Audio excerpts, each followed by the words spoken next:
Hello, friends. It's me. This is a special kind of story, so, you know, get comfortable.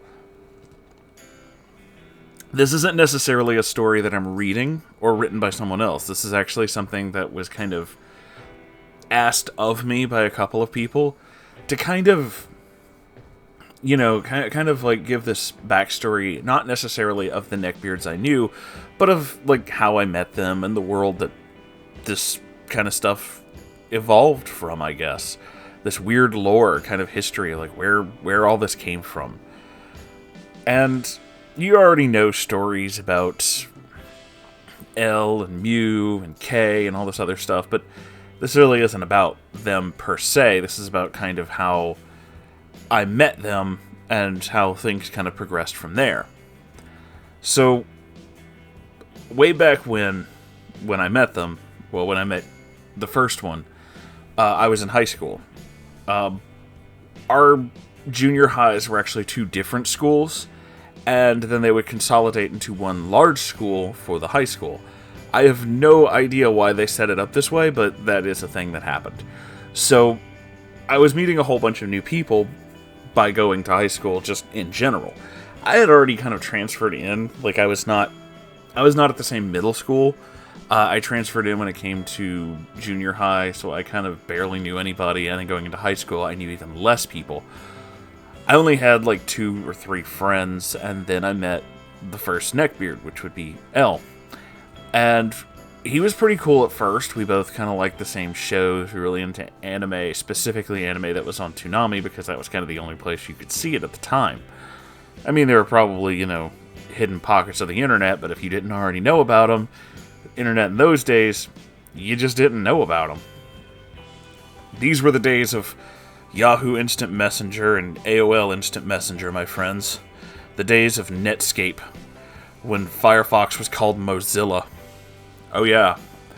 So, to put it even more into perspective, I had a Dell desktop computer and it ran Windows Millennium Edition.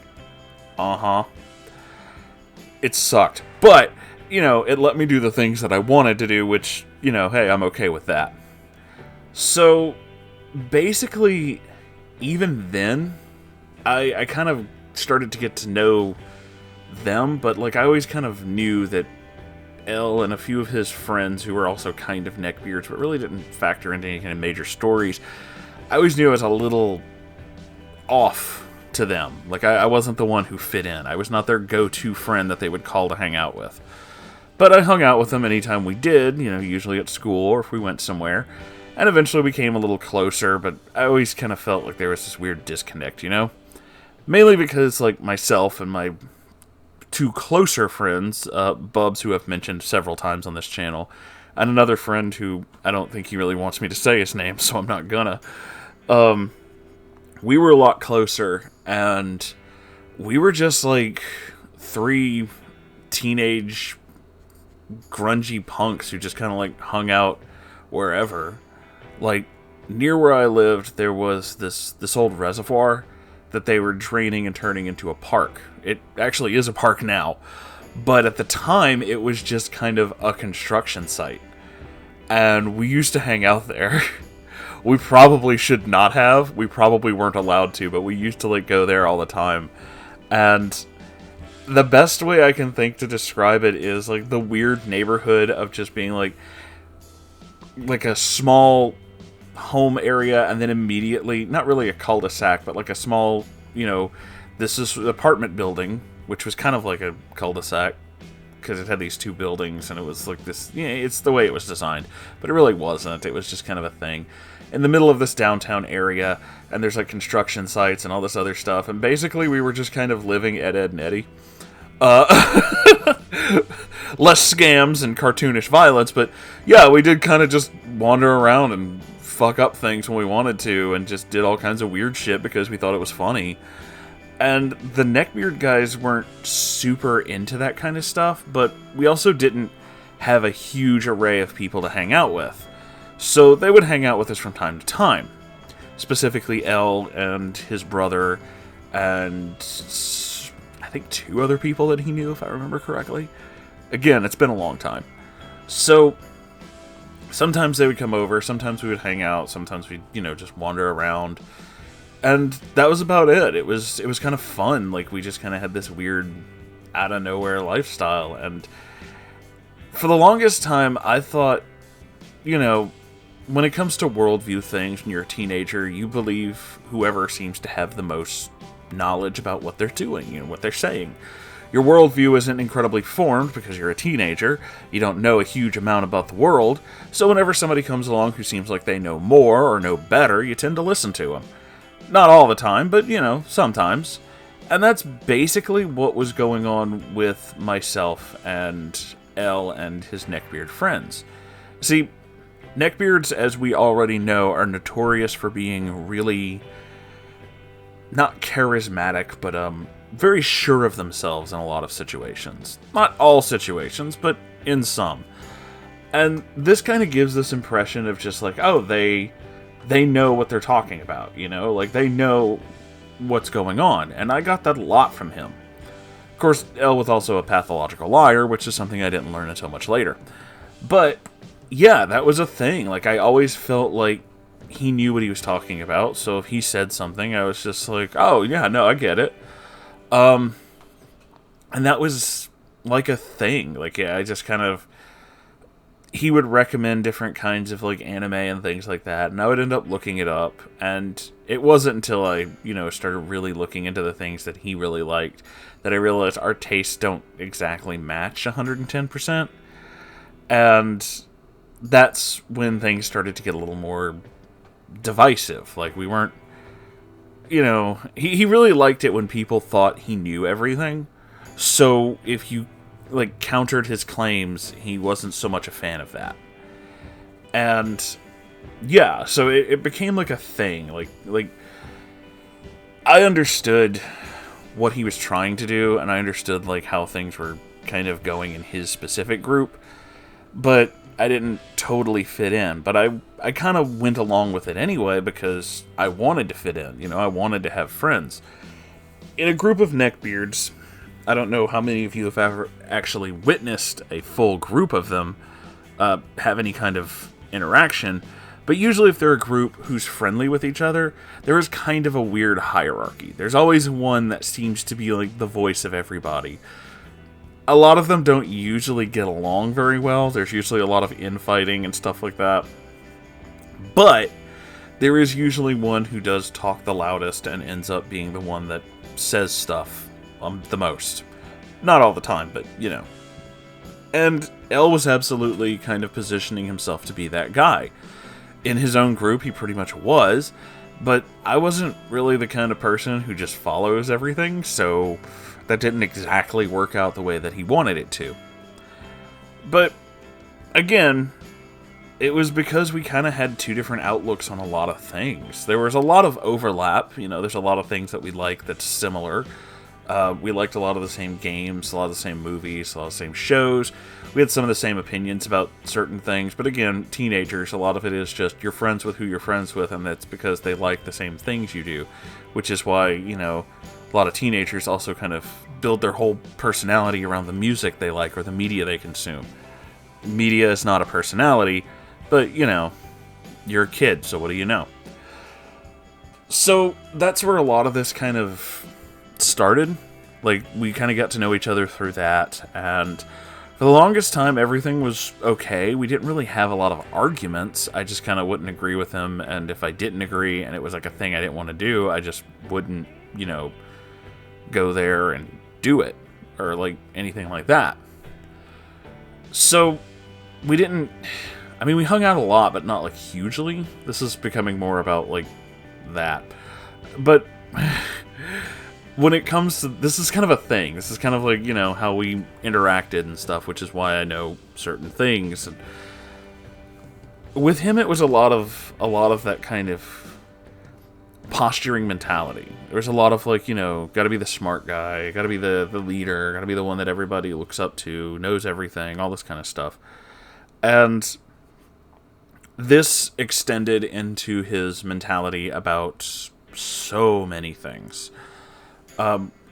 He was the one who discovered this idea of like, going to the mall to pick up chicks. I don't really know where exactly that came from, but I know that was a thing that he and his friends did. I don't think they ever actually got anybody's number or anything like that, but I know that was a thing they did. And I know that because on more than one occasion, I would go with them not to pick up chicks, but because I wanted to go to the mall. The mall was actually a cool thing back in the day. Some of you kids may not remember that. But I would just let them do whatever they were doing and then kind of go about my own business, and then we'd meet up later because I didn't want to stay in the same place watching potential miladies walk in and out of the entryway. That didn't sound fun to me. Our mall also had like this bitchin' arcade back in the day, so spent a lot of time there. But yeah, that was kind of the first real interaction I had with kind of neckbeardy interests. There are a lot of minor things that kind of went with that, but it didn't really, evolve beyond that at the time. It would later. So it wasn't until about, I'd say, my last year of high school that my family decided to move to where I live now. I do not care for this small town, but I didn't have a choice. I'm a teenager, so it happens. We moved here, and this place was so completely different. When I lived in the other city, we would always complain about how it's the middle of nowhere, and it's this little town, but in actuality, it was kind of a growing city. When I lived there as a teenager, it was going through this kind of period of urban decay and a lot of businesses not being around, but that would rapidly change not long after, I think, everybody kind of graduated high school. So within about 2 or 3 years, everything would rapidly change. Like, the growth was exponential, and now it's kind of a much, much larger city. Where I live now, however, has not changed in like 70 years. They just don't change anything. So, this place, the biggest expansion this place got was, and I'm not kidding, a Walmart that was not here when we first moved here. There was literally nothing to do in this town. I had no friends. I had nothing going on. I spent a lot of time on early 2000s internet because there was nothing else to do. So, I kind of talked to a lot of the friends that I did have, mostly on the phone, because we were so far away that going there's kind of a hassle. So I didn't really get to hang out with them very much, and yeah, it was kind of a weird upheaval. It wasn't until school started that I kind of started meeting a few people, but my Neckbeard experiences, like the world that all this kind of stuff comes into, wouldn't start until after I graduated. See, it was after I graduated that I met this guy who was a couple years younger than me. And he was, I want to say, just about to graduate, maybe a year, 11th, 12th grade, something like that. I don't even remember exactly. But I would have been out of school for maybe 2 years at this point. So, I met this guy, and this guy was Z. This is the guitar guy at your party. I told that story before. And it turns out he actually lived kind of close to me, and I just didn't know that, mainly because, I was incredibly depressed and didn't leave my house. It happens. So, I started talking to this guy, and he was the only person I knew in town who would actually hang out with me. And, again, I didn't realize, there was no term, or maybe there was, but I just didn't know it, for this whole neckbeard thing. I mean, there may have been. There may have always been a definition for these things, but I personally just did not know it. So, I started hanging out with him, and then eventually he introduces me to Kay. And that's where a lot of those stories start from there. Now, about this kind of world they live in, this is what I've been able to kind of put together over the many years of kind of sort of knowing these guys. There's a reason I kind of gave you this whole history background of how I met them and stuff like that. It's a long time to kind of understand these things. I always knew that they were all kind of a little weird, but again, without the lens of what a neckbeard is, I didn't have a definition for this. So it wasn't until many, many, many years later when I stumbled across the neckbeard stories on Reddit that I was like, my god, I know so many of these people. This is all too familiar. So, the thing about how a lot of this works, the thing about, like, these groups and things like this is they do change. What is considered neckbeard material now is not necessarily what it was when I was in high school. One of the questions I remember getting specifically asked, because I've been sent a few comments about this, was if they weren't into the things that they're into kind of now, what was the accepted thing? Like, what was the cool thing? With Elle and his friends, and this would be back in high school, the biggest thing was anime and anime soundtracks. They were hardcore weebs. Like, super, super hardcore weebs. And they didn't like that I was getting into punk and metal and things like that. And I know that that's become more of a thing later. Like, there's a lot of neckbeards who are actually into metal and stuff like that. There's so many different distinctions of what kind of metal there is. It's kind of amazing. But that won't come until much later. But yeah, Elle wasn't really into a lot of that kind of stuff. He was super into, like, anime stuff, and it wasn't until after school, like after high school, that things started to really, really start to change into this kind of defining themselves by different things. At the time, it was specifically your tastes in anime and your tastes in media. If you did not completely align with, what the group liked, then you weren't really part of the cool group or whatever. It was very... What's the word I'm looking for? It was very cliquish, you know what I mean? Everybody had to kind of fit into this certain definition, and they were very specific about that.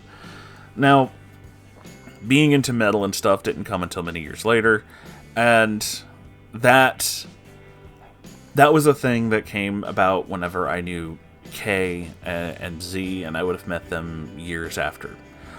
And that's when that started.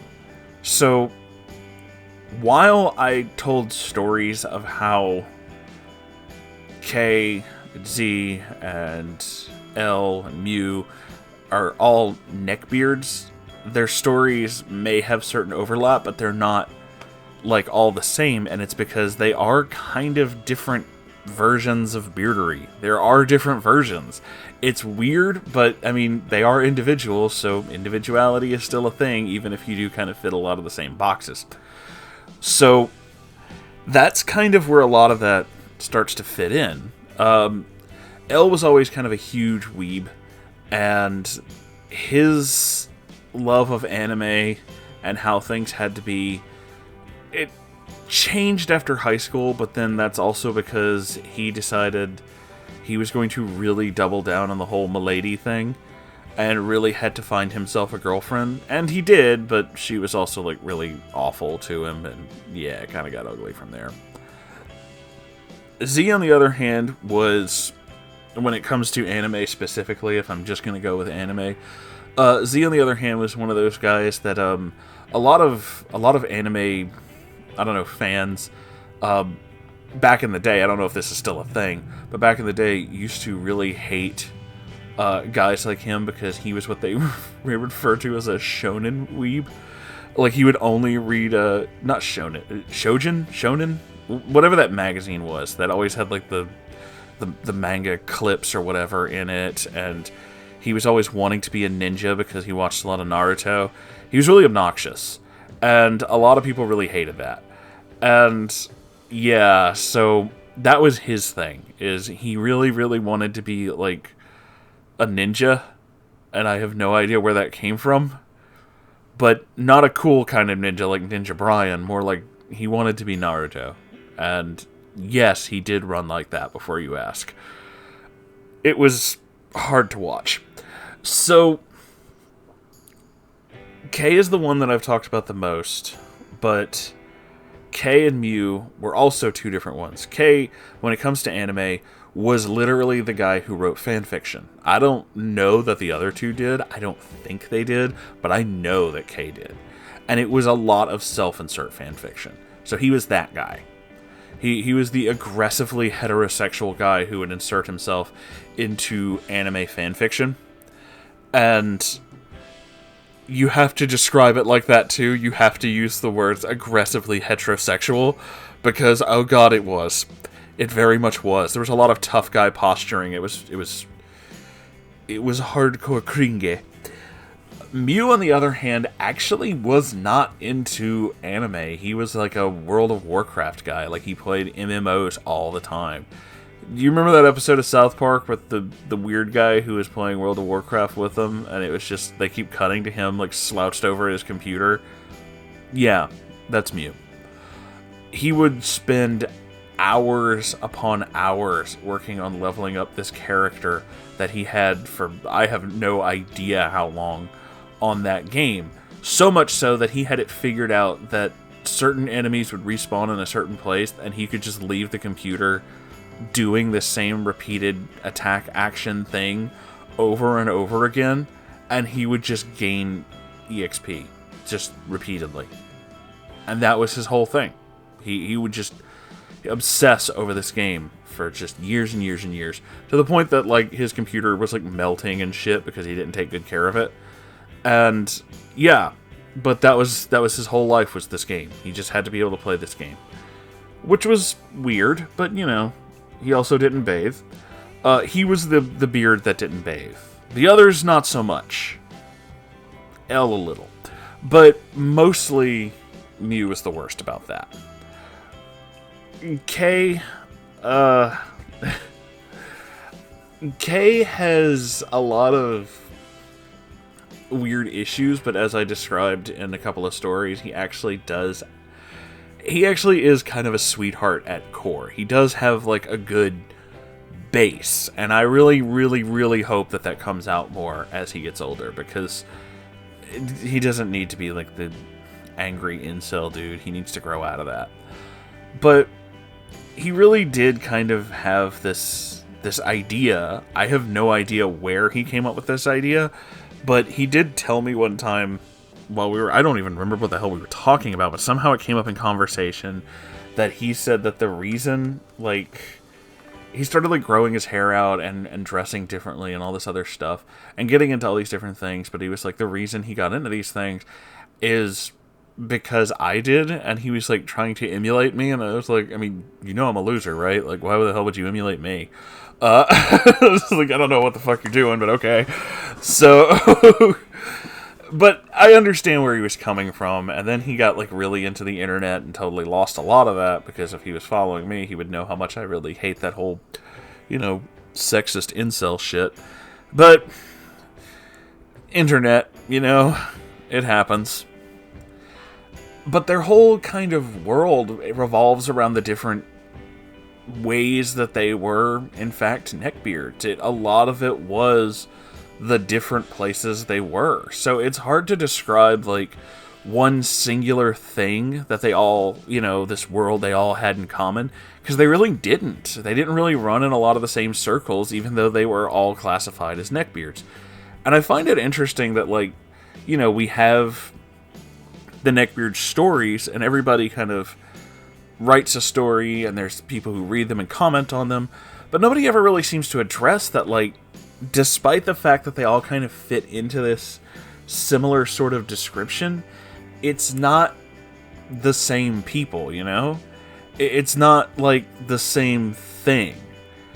There is a uniqueness to them, even if it's a really weird and kind of gross uniqueness.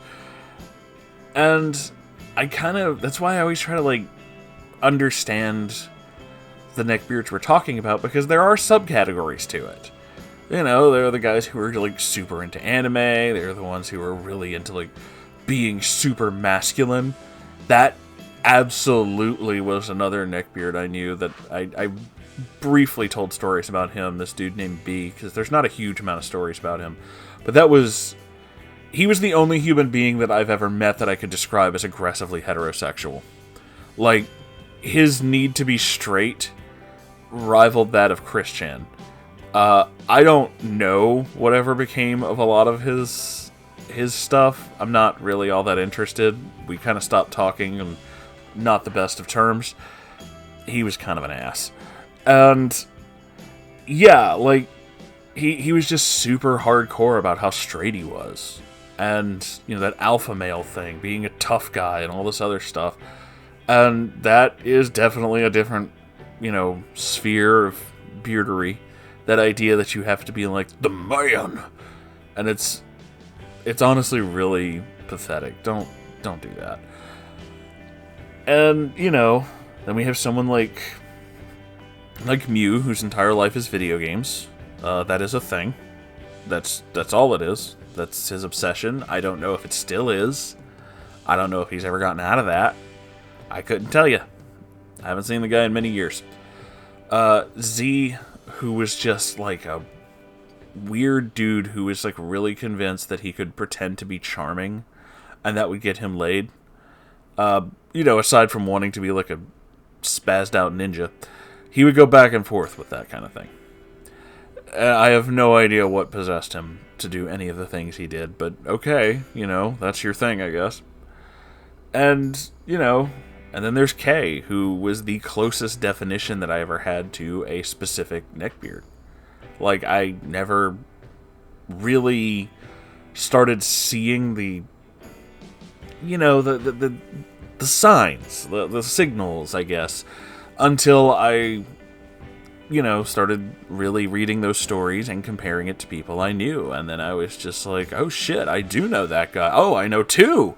And it kind of, you know, it kind of picked up from there. But I do think that, like, there's a lot of overlap, but at the same time, there's a lot of, like, specific spheres. And I think that's why there's so many people who can tell stories about, you know, being in completely different situations and still running into a neckbeard. And it is because it's not just a single thing.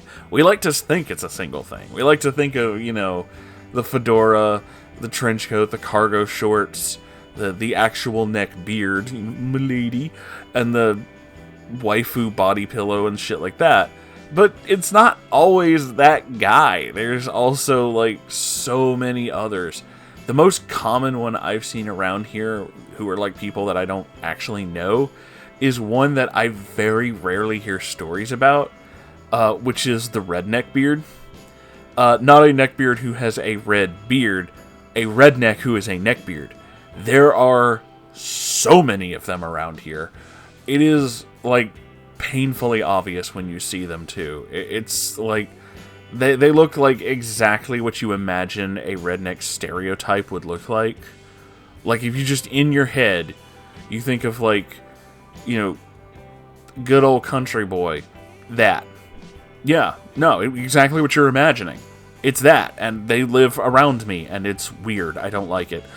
And they all drive loud pickup trucks, and it's all a lot of, like, male posturing and being, like, big tough guys. And it's all really ridiculous because a lot of them will do that. But, you know, they're the alpha male and they're tougher than everybody.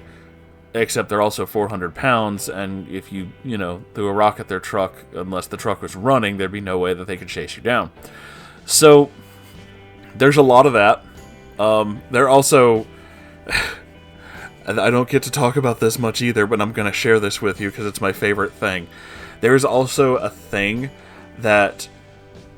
It's kind of a thing that, like, every person who is a, shall we say, firearms enthusiast knows this, but none of us ever talk about it. Because there's no way to actually bring this up in conversation. But I'm going to make this conversation. I'm going to make it happen. We all know that one person who has to wear the hip holster. They have to open carry to prove how much of a tough guy they are. But their big fat stomach hangs over the butt of the gun. And you know that there's no way they could pull that out. You know there's no way they could draw that weapon. You just know it. And there's a lot of those around here. My friends and I like to refer to him as Chub and Carrie, which is really mean, but I mean, you know, there's also another one, and I know that there's probably so many of you who are like into this who are just like, oh my god, thank you. And it's like, yeah, because we don't get to talk about this. There's also the guy who owns like the AR-15 or something, but he's so massive that it looks like a submachine gun. Like, he's just a huge dude, and this is supposed to be like a rifle, but it's tiny because he's huge. I'm going on a tangent, I know. I'm trying not to, but this is one of those things where it's like, I never get to talk about this, and I'm gonna talk about it. And it's really fucking funny. And it's the same, that's usually the same dude who wears all the tactical stuff, you know, the fake army stuff, but he's wearing like the vest, you know, the vest, the combat vest, but it doesn't fit over his big stomach. So it's like a tactical bib. And I mean, look, man, I get it. You have a weapon, you're a tough guy. But if it's not a good look, honey, leave it at home. That's all I'm saying. You have a right to do whatever you want to do, but sometimes maybe you shouldn't. Okay? I am not the thinnest person on earth. I know that. It's the reason I don't wear spandex. Okay? It's not a good look. I know it's not. I'm not confident enough or even brazen enough to try that shit. That's all I'm saying. So, back to the Neckbeard thing. I just had to go off on a tangent about that. I never get to talk about it. I'm sorry. Back to the Neckbeard thing. It's a lot of like where we came from was they all kind of expect the Neckbeard thing is they all kind of expect you to fit in the same bubble of how they work. They like echo chambers. It's easier to live in an echo chamber because then you never have to think about anything that isn't your own thoughts. And so when I started, you know, being a little more different than a lot of them, you know, getting into like weirder things, being more independent, and, you know, dyeing my hair bright blue that one time, shit like that. They didn't really like that, except for Kay. Kay was actually okay with a lot of things. He does not like my view on like politics and feminism and LGBT rights and things like that. Big shock, I know. But other than that, it was like he was the only one of the Neckbeards who was just like, whoa, I didn't know you could do that. And I think a lot of that also has to do with the fact that he was kind of sheltered. Dude didn't really get out a lot, so, and especially in school.